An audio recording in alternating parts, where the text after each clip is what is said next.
Guys, gandang hapon. Dumating na pala yung PMS ko. Ito yung PMS ko na 40 amperes.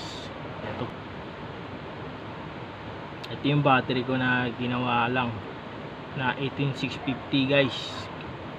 Ngayon kaabit ko na tong PMS ko para magamit ko na tong battery nito. Guys, mas okay pa daw to sa mga battery ng motor. Pwede mong gamitin sa mga motor to. Ito yung mas magandang and guys, meron namang meron naman nakalagay dito 0 volt, 4.2, 12.6 tsaka 8.4 volt.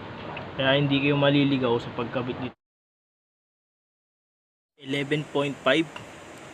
At salamat nga pala sa nakapanood. Kung napadaan sa inyo itong video na to, paki-like na lang po at pa-follow. Salamat po. God bless.